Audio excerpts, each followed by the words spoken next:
Aujourd'hui, le 27e dimanche du temps ordinaire, 27. Et les dimanches de la série C. Et je commence immédiatement avec les lectures. La première lecture du jour, c'est tiré du prophète Habakkuk, un prophète, un envoyé de Dieu, un prophète, pas un ange, un prophète, dans l'Ancien Testament. Dans l'Ancien Testament, un prophète était reconnu du peuple. C'est pas un homme qui s'était fait élu roi, là. Non, c'était quelqu'un que le peuple entier, même avant les rois, les peuples reconnaissaient les prophètes comme ayant une autorité super, extraordinaire, dépassant les lois. Et quand il y avait des rois dans le peuple juif, les prophètes étaient écoutés comme le roi les trouvait supérieurs à eux. Pourquoi? Parce qu'ils remplaçaient, parce qu'ils étaient les représentants de Dieu. Dieu, le grand roi du cœur des prophètes, du cœur des rois, était dans les prophètes. Donc, les prophètes qui parlaient au roi, le roi était tout petit, il s'agenouillait. C'est important, un prophète. Écoutez ce que le prophète dit au sujet de son choix comme prophète, est en baptême, là. Écoutez ce que le prophète dit, son baptême. « Combien de temps, Seigneur, vais-je appeler vers toi, Seigneur, sans que tu entendes? » On se dit ça aujourd'hui. On appelle le Seigneur, on demande des guérisons, on demande des grâces. Mais le prophète, dans le temps, il faisait la même prière. « Crier vers toi, violence, sans que tu sauves. Je crie, hey, violence, fais quelque chose, Dieu. Pourquoi me fais-tu voir le mal et regarder la misère? Hein? Et nous, c'est la même chose. On voit le mal, on regarde la misère. Pourquoi, Seigneur? Et si le Seigneur nous a élus, s'il nous a dit « Tu es mon fils », fils, pourquoi? À cause du baptême, là.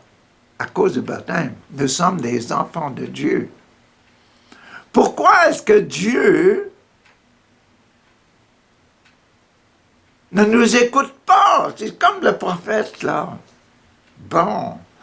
Devant moi, pillage, violence, disputes et discordes se déchaînent. Le prophète, il se plaignait aussi comme nous aujourd'hui. Alors le Seigneur lui répondit. Hein?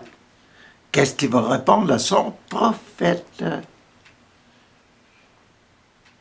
Un gars qui a pris une vocation de prophète, qu'il a accepté de parler et d'agir au nom de Dieu et surtout de prier au nom de Dieu. Et là, il intercède à cause des malheurs sur la terre. Alors le Seigneur lui répondit, « Tu vas mettre par écrit une vision. » Hein? Clairement, sur des tablettes. Hein? Tu vas écrire ce que je te dis. Pour qu'on puisse la lire couramment. Lis la vision. Lis ce que je te dis, écris ce que je te dis et fais-la lire au peuple. Mets-la clairement sur papier. car c'est encore une vision pour le temps fixé, là. C'est encore une vision. Ah bon. Elle tendra vers son accomplissement, la vision, et ne décevra pas. Ce que tu auras écrit sera écrit. Si elle paraît tarder, la vision, attends-la. Elle viendra certainement sans retard.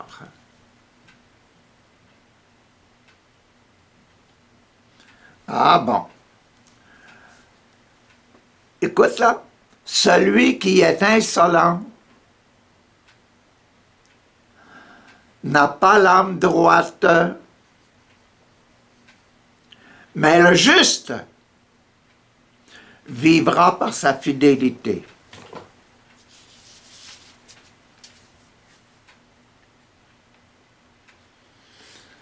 Je vous laisse réfléchir sur les autres au sujet de la vision, puis tout ça, et je passe à la deuxième lecture immédiatement. La deuxième lecture, elle est adressée à un homme comme un prophète, à Timothée, là. Timothée, l'ami de Saint Paul qui est en prison. Et c'est aussi un numéro 1. L'autre, c'était sur le baptême. Je t'ai ordonné pour être un prophète, là. Et toi, Timothée, je t'ai choisi pour être un disciple, là. Bien-aimé, je te rappelle, ravive de ton gratuit de Dieu le don. Ravive le don gratuit de Dieu. Ce don qui est en toi depuis que je t'ai imposé les mains. Ah, Saint Paul a choisi son Timothée, et quand il a vu le cœur de Timothée, les bonnes intentions de Timothée, les grands désirs de Timothée d'être heureux et d'être pur, il lui a imposé les mains. Tiens, mais nous autres là, hein, quand on demande aux prêtres là, de baptiser nos enfants, c'est un peu une imposition des mains aussi, un baptême, ça. Je te baptise au nom du Père, du Fils, du Saint-Esprit. C'est quoi? Tu deviens un fils de Dieu, un enfant de Dieu, au nom du Père et du Fils et du Saint-Esprit, par la prière que je dis là. Donc, le ministre de Dieu, un ministre de Dieu, c'est comme un prophète, là. C'est un gars qui prie pour le peuple au nom de Dieu. Ah, écoutez, quand le prêtre à l'autel, quand vous allez à la messe, dit là, « Seigneur, nous te prions, nous l'assemblée, là. Nous, le peuple de Dieu, nous te prions. Envoie toi-même ton esprit sur ce pain et ce vin, pour qu'ils deviennent pour nous le corps et le sang de Jésus. » C'est une prière extraordinaire, ça, là. Et puis après ça, le prêtre dit, le voilà, le voici, ceci est le pain. Ceci est le corps du Christ. Après notre prière, là, le prêtre est là pour nous représenter, pour réunir toutes nos prières ensemble, là. Et puis après ça, il dit, Seigneur, là, tu as envoyé ton esprit, voici le sang du Christ. Et puis là, il montre le calice, là, avec le vin dedans. C'est la venue du Fils de Dieu. Et il prie au nom du Père, il prie en tant que prophète à ceux que l'on a ordonnés pour faire ces prières-là et pour rassembler nos prières communautaires, là. C'est bien un envoyé de Dieu, c'est quelqu'un qui a choisi, qui a accepté, quelqu'un qui a accepté le choix que nous faisons de lui pour être ordonné. C'est pareil pour les parents, le papa et la maman qui vont recevoir à l'autel la bénédiction de leur mariage. Là. Ils acceptent, moi, je prends une telle là, hein, comme épouse. Et nous allons engendrer des enfants pour l'Église de Dieu, pour être des enfants de Dieu, pour être baptisés. Voyez là, le sens profond de la prière du sacrement de mariage. Aujourd'hui, dans le texte qui s'en vient, là, on a le sacrement de l'ordre et le sacrement du mariage. 2 sacrements aujourd'hui dans notre petit texte qui semble de rien, là. Un petit texte qui semble de rien, qui semble innocent, mais il a l'autorité, comme nous voyons, dans le premier passage du prophète Habakkuk, et puis le deuxième passage de Saint Paul, qui a ordonné, qui a imposé les mains à Timothée. Bon, car ce n'est pas un esprit de peur que Dieu nous a donné. Le fait de venir, je te baptise au nom du Père et du Fils et de Saint-Esprit, ça c'est l'Esprit. L'Esprit, il nous donne l'Esprit de Jésus. Nous sommes des enfants de Dieu. Le fait d'être un enfant de Dieu, ce n'est pas un esprit de peur, ça là. C'est ça là qu'ils disent là. Hein? Ce n'est pas un esprit de peur que Dieu nous a donné, mais un esprit de force. Un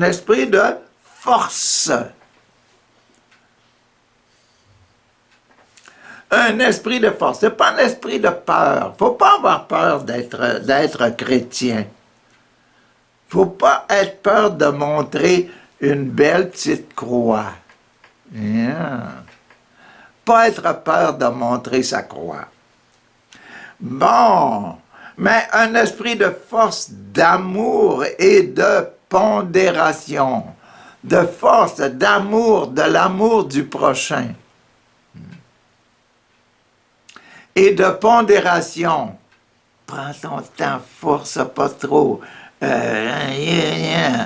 Pousse pas les autres là, pour essayer de te croire. Non, non.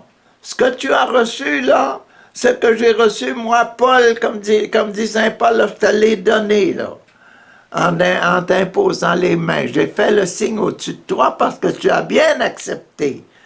Oh, le prêtre dit, je fais le signe au-dessus de vos joints, là, de vos anneaux, les mariés, là. Je bénis vos anneaux. Je bénis votre mariage, là.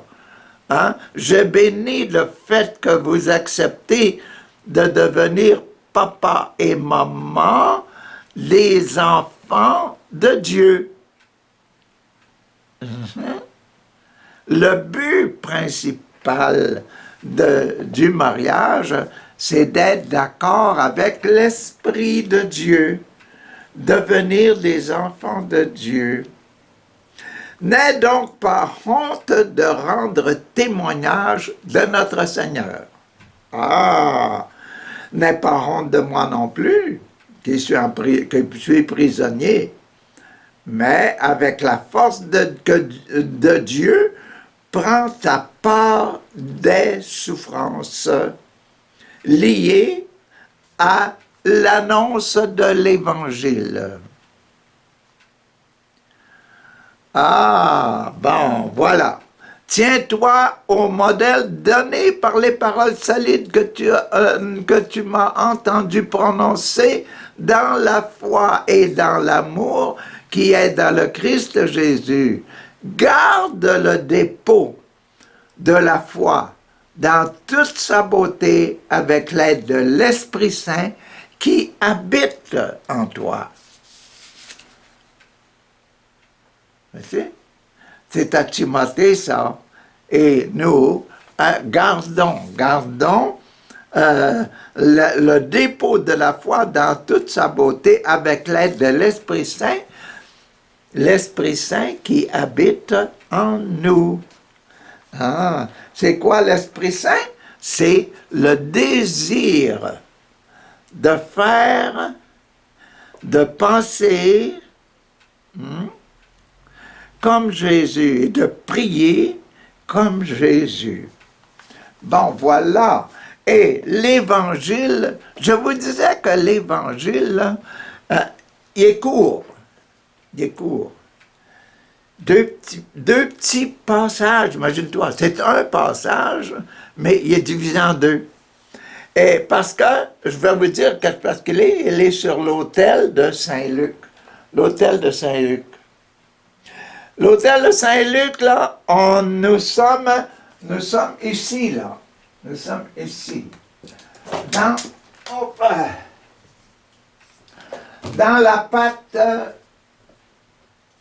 la pâte qu'on disait, le premier, là, aime tes ennemis.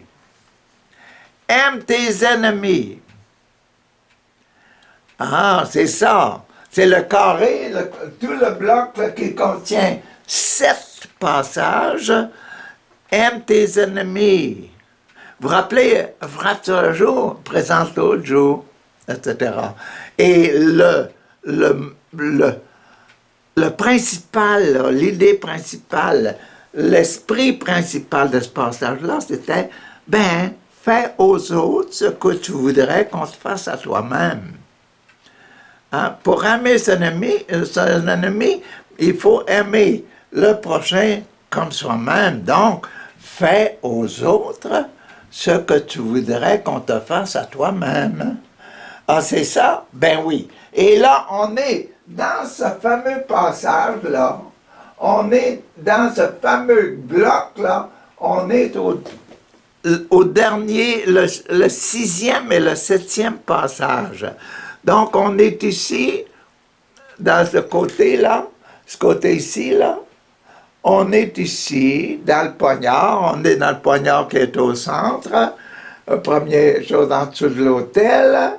L'autel qui est ici, l'autel qui est ici. Et puis, le premier passage en dessous de l'autel. Et puis, aime tes ennemis. Et ça, c'était le 7e. Je veux dire, dans le mariage. Bon, dans le mariage, aujourd'hui, on a comment va travailler le sacrement de l'ordre et comment va travailler le sacrement du mariage. Et les deux petits passages.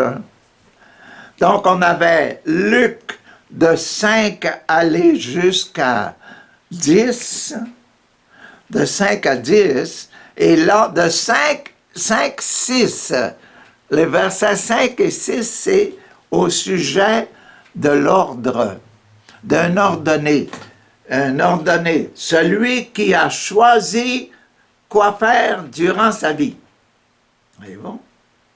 Celui qui a choisi, qu'est-ce que j'ai choisi de faire pour honorer la gloire de Dieu durant ma vie. Ça, c'est un gars qui a ordonné sa vie, qui a choisi d'ordonner sa vie. Et quand il est demandé par le peuple pour faire cette fonction-là, bon, il a été, l'évêque a ordonné les prêtres. Et aussi, l'Église a accepté la consécration des religieux et des religieuses, là. Et l'Église et les prêtres ont accepté le mariage des chrétiens, là. Voyez-vous? C'est ça, là, le genre de vie que l'on choisit.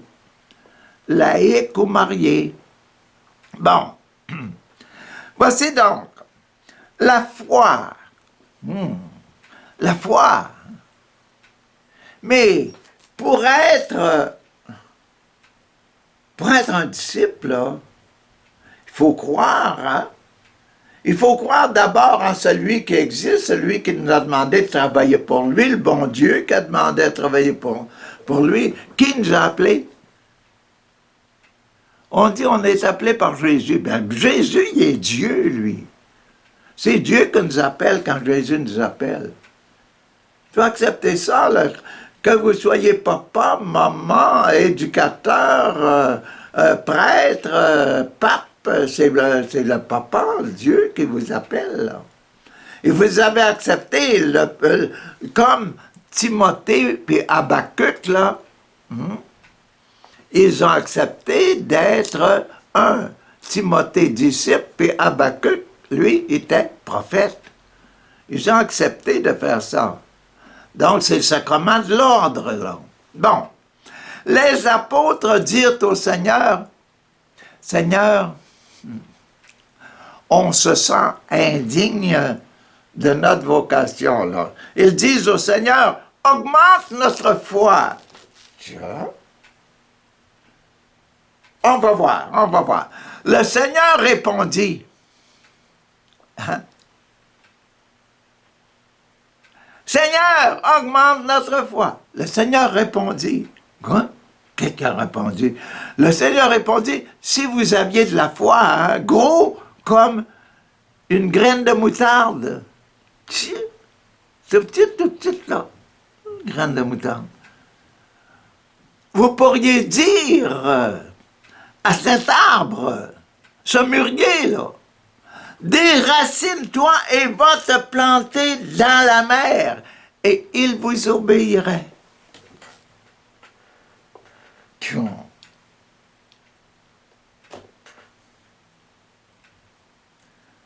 vous ai dit que ce passage-là est tout petit, mais il représente un sacrement, le sacrement de l'ordre.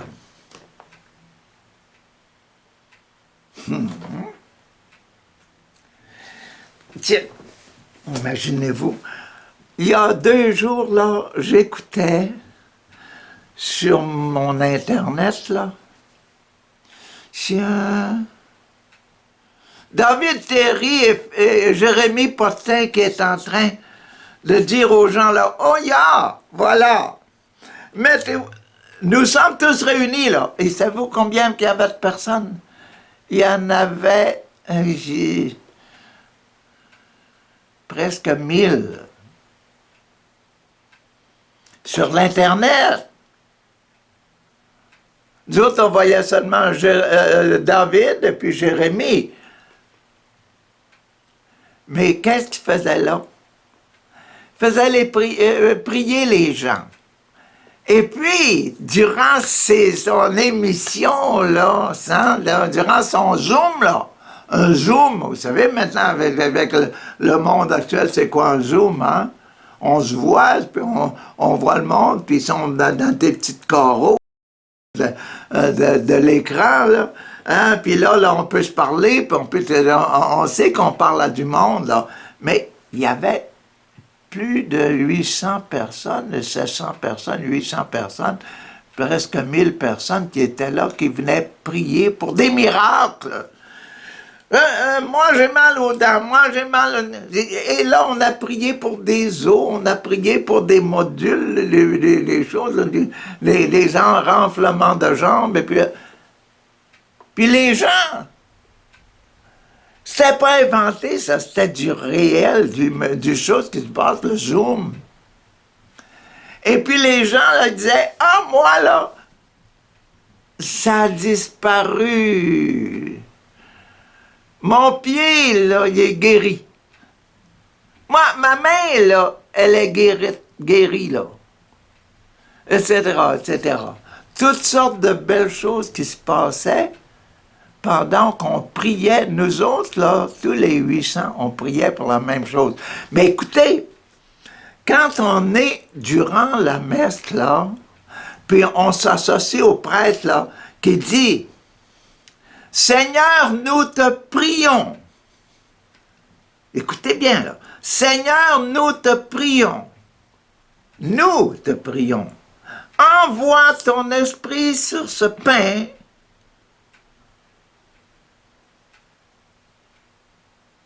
et qu'ils deviennent le corps de Jésus. Et puis ça se passe. Après, le prêtre nous montre le pain et dit, c'est ça le corps de Jésus. Et puis c'est ça le pain là qu'on part, on va le chercher. Et puis ici, après ça, il dit, envoie ton esprit, c'est nous ça, que disons, avec le prêtre qui est en train de célébrer, envoie ton esprit sur ça, qu'il devienne le sang de Jésus. Et que le sang de Jésus nous guérisse. Tiens.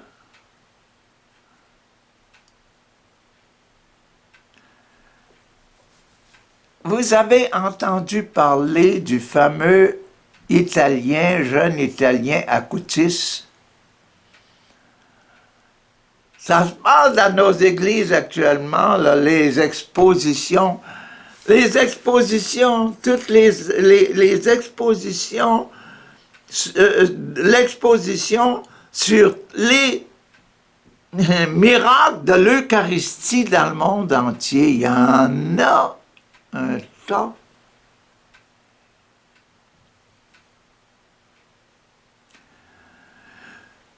Ouais, hier, j'en ai lu encore une nouvelle que je n'avais pas entendue, là. La nouvelle, ça se passe au Mexique. Et puis, les gens, là, à l'adoration, ils voyaient le cœur de Jésus dans l'ostensoir, là, qui faisait ça, qui battait, là, au rythme de notre cœur. On voyait l'hostie, là, l'hostie.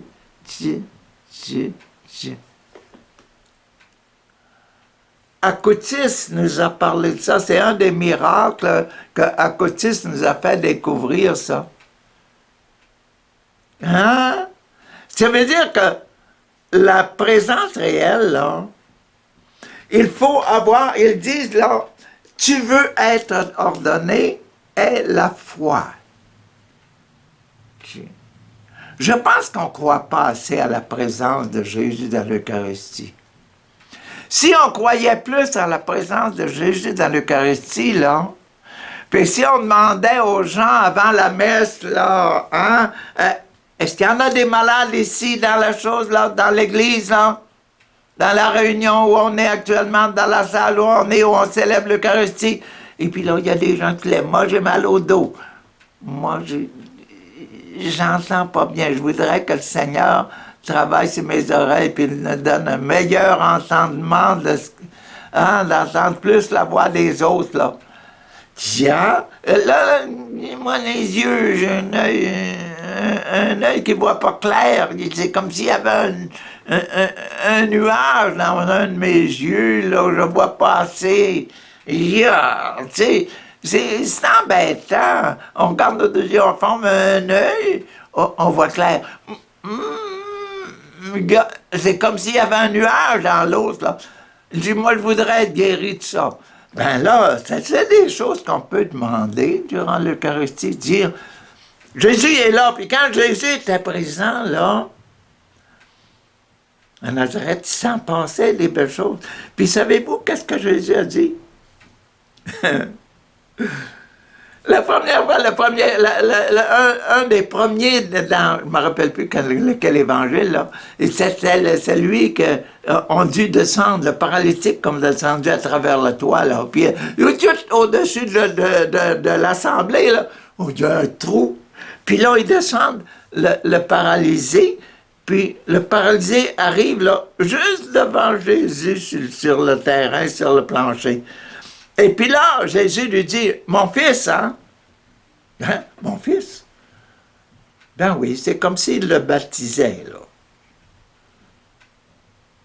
Tu es mon fils, tu es le fils de Dieu. Hein? Mon fils, hein? Tes péchés te sont pardonnés. Mais il y avait des pharisiens, là. Puis des sadducéens, là. Des chefs des Juifs qui disaient, hey, tu blasphèmes, toi, là, qui peut remettre les péchés? Ben, et Jésus leur a dit, vous voulez, la foi, c'est ça, là. Vous voulez voir la foi, là? Ben, regardez, pour que vous sachiez que le Fils de l'homme a le droit d'enlever les péchés. C'est beau. Si vous voulez avoir la foi que Jésus, et regardez qu'est-ce qui se passe. Il dit, hey, jeune homme, lève-toi, prends ton garabas, puis va à ta maison. Et le gars, il a pris son grabat, il est parti, puis à la maison. Mais regarde, durant nos sacrements de l'Eucharistie, nous, si on croit vraiment à la présence de Jésus, il y aura aussi des miracles pour prouver que Jésus est là et puis qu'il... Quoi? Quand il a dit au paralytique, il a dit, « Mon fils, tes péchés sont remis. » Ah ben, écoute, c'est grave ça. C'est pas mal grave, hein? Mais c'est tellement beau, hein? Mais Jésus, ben, qu'est-ce qu'il pouvait demander, lui? Il va demander seulement sa mission. Quelle est sa mission, Jésus? Il est envoyé sur terre, et c'est pourquoi, lui, là? Ben, c'est pour enlever les péchés du monde. C'est pour ça qu'il a été envoyé pour mourir sur la croix. Et puis, une preuve, c'est les miracles qui se font.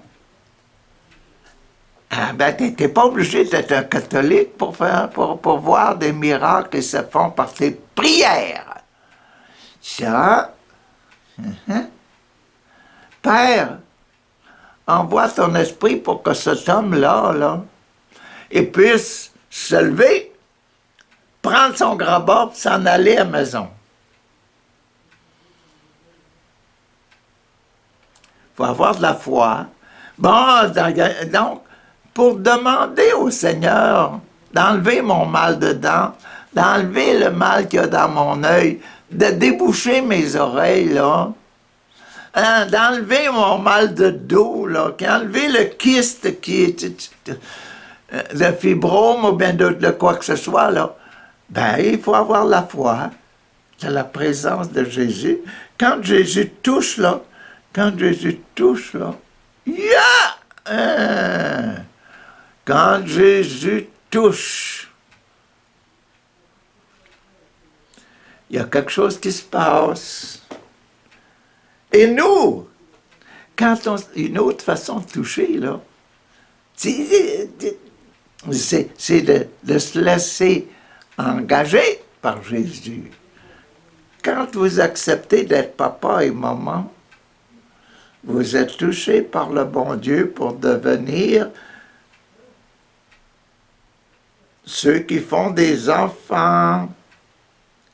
Et vous serez heureux quand vous en ferez des enfants de Dieu. Vous les donnerez au baptême et vous les conduirez.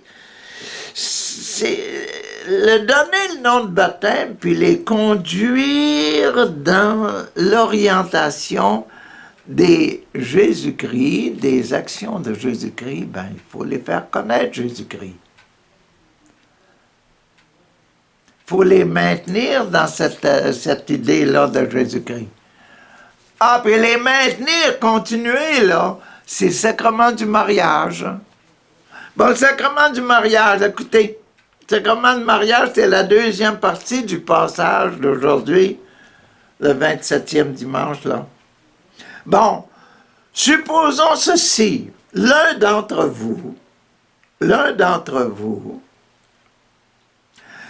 a un serviteur qui laboure, serviteur dans le champ, là, il laboure, ou qui garde un troupeau, il garde les moutons.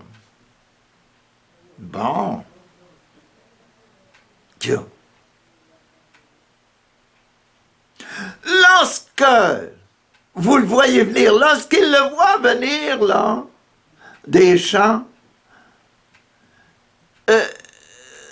est-ce que vous allez lui dire, viens vite te mettre à table?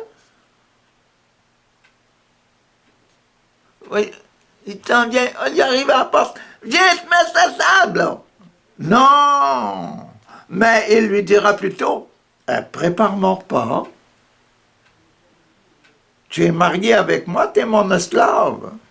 Tiens, on n'est pas marié avec... Ben oui, spirituellement, oui. En l'esprit, oui, parce qu'on doit supposer le propriétaire de l'esclave puis l'esclave sont supposés avoir la même idée, mariés dans leurs idées. Il faut que vous compreniez, le sacrement du mariage est bien plus grand que le sacrement du mariage qu'on pense dans l'Église, là, juste la liturgie. C'est plus que ça, le sacrement de mariage, pour le peuple de Dieu, c'est plus grand que ça. Ça va jusque dans les idées. La semaine passée, c'était aussi de la même chose, là. L'intendant habile, là. Il volait.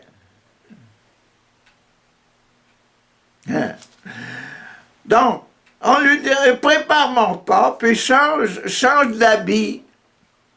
Tu ne viendras pas à table avec moi, avec tes habits avec lesquels tu soignes les cochons. Là. Non, non, non, non, non, non. Tu sens mauvais, tu sens trop mauvais pour venir s'asseoir. Tu vas changer tes habits. Je suis en train de penser que je vous embête un peu en parlant de ces affaires-là. Prépare mon repas, change tes habits pour venir pendant que pour me servir pendant que je mange. Et pendant que je mange et bois. Après quoi, toi, tu pourras manger et boire à ton tour. Hein? Le maître, dans ce temps-là, le maître et le serviteur, ils ne mangeaient pas ensemble. Moi, j'ai vécu ça aussi en Afrique. Quand j'arrivais chez un chef, là, un chef coutumier en Afrique, là, puis il m'invitait au repas du chef, là. Il me faisait une petite table à moi tout seul, là, puis il me faisait manger, il me préparait, hein? Quand j'arrivais des fois à la chefferie, là, le chef, bon, j'avais entendu un coq chanter. Il est allé tuer le coq pour me faire cuire. Après ça, ben, on parlait ensemble, on s'entretenait sur l'avenir, sur le passé, sur les écoles, parce que dans ce temps-là, j'étais responsable des écoles. Et puis on en parlait pendant pas mal longtemps, là, assez de temps pour faire cuire, puis après ça, là, on mangeait. Je mangeais sur ma table. Des fois, je mangeais tout seul, des fois, je mangeais avec lui. Mais c'était des choses préparées pour moi, spécialement pour moi, là. Tu sais, bon, pour boire, manger et boire à ton tour. Puis, écoutez la fin. Il n'a pas à remercier son serviteur d'avoir fait ce qui lui était ordonné. Je répète là. Il n'a pas à remercier ton serviteur. Tu n'as pas remercié ton serviteur d'avoir fait ce qui lui avait été ordonné de faire, là.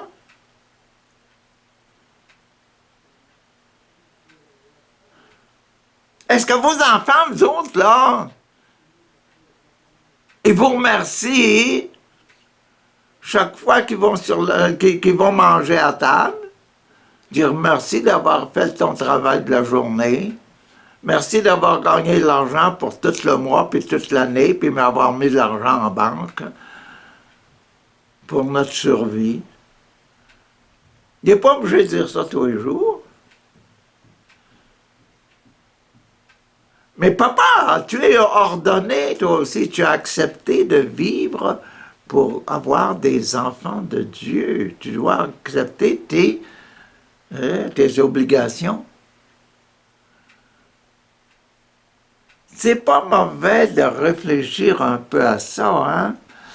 Il n'a pas remercié son serviteur d'avoir fait ce qu'il lui a ordonné, n'est-ce pas? Il en va de même pour vous, quand vous aurez fait tout ce qui vous est ordonné. Papa, maman, là, père un tel, mère supérieure, là, pape, là, monseigneur, là, Hein? Hein? Il en va de même pour vous. Quand vous aurez fait tout ce qui vous est ordonné, dites seulement. Bon, hein? Dites seulement quoi?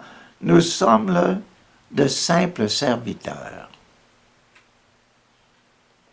C'est bon, hein?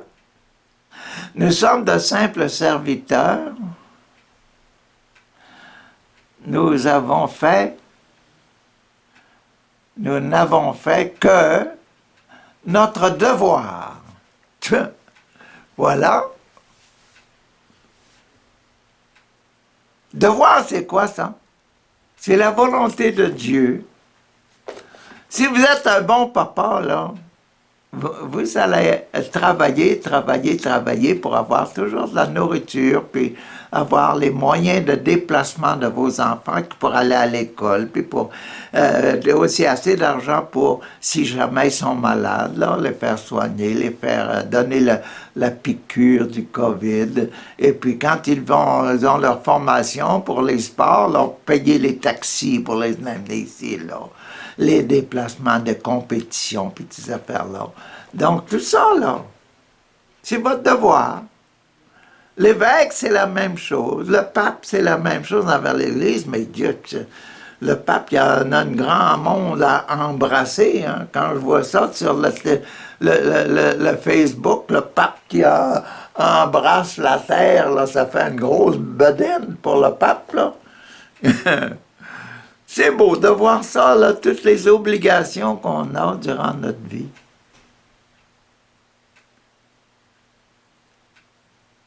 C'est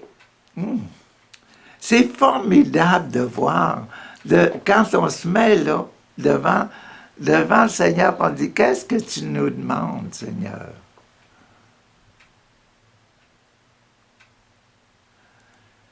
Et puis, c'est encore plus formidable de dire, Seigneur,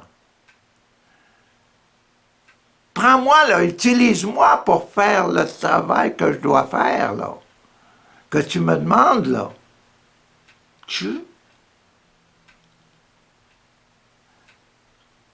Utilise-moi, Seigneur, c'est ça l'ordination, là. Accepter que on est décidé de faire ce que Dieu demande. Tu as fait simplement ce qui t'était demandé. C'est beau cet évangile-là, hein? Ah, que c'est beau. C'est très, très beau. Puis ça correspond à « aime tes ennemis ».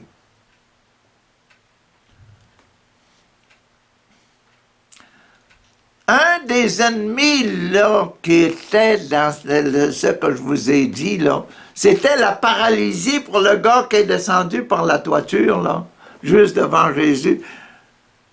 Jésus lui a dit, « Hey, prends ton grabat, marche, va-t'en maison. » Puis c'est la preuve de quoi? Ben, c'est la preuve de ce que je t'ai dit avant, là.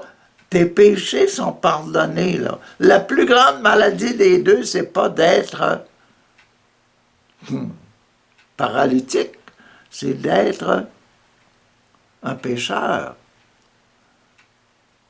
La plus grande maladie, parce que c'est seulement la belle qualité de la pureté qui va rentrer au ciel. La paralysie ne rentrera pas, elle. Mais le fait d'être guéri, mes chers amis, là, pour être guéri, il faut avoir quoi? La foi. Il faut avoir la foi, puis il faut dire, pour dire au mûrier que voici, là, déracine-toi, va-t'en dans la mer. Il faut va se planter dans la mer. Et puis, le Jésus dit qu'il vous aura obéi, hein?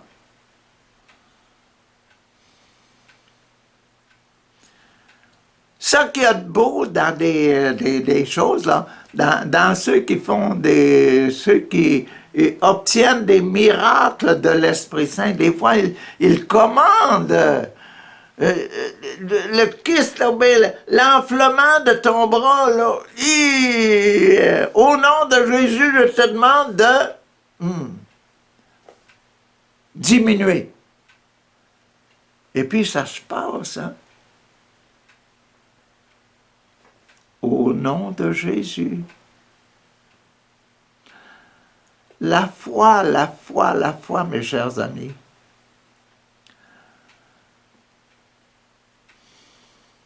Seigneur, Seigneur Dieu, notre Père, augmente notre foi.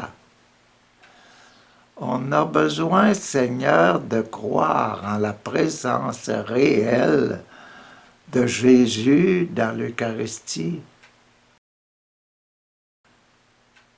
Vous voulez croire? Allez voir dans l'Internet, vous allez en trouver des miracles de l'Eucharistie. Seigneur, augmente notre foi parce que c'est ça qu'on a besoin. Si on croit dans la présence, Seigneur, si je crois en la présence de ton Fils Jésus dans l'Eucharistie, je vais lui demander des choses là dans mon cœur, ou bien je vais les écrire sur les papiers, là, comme on disait à Habakkuk, là, écris ça sur un papier, pour que ce soit visible que tu l'as demandé, cette grâce-là, ce miracle-là. Tu veux vraiment l'avoir, le miracle? Écris-le sur le papier, là. Et si tu veux le déposer sur l'autel, ah, mais si le miracle se fait après, le témoin sera ton petit papier. Que le désir de Dieu de satisfaire ton besoin, il sera là.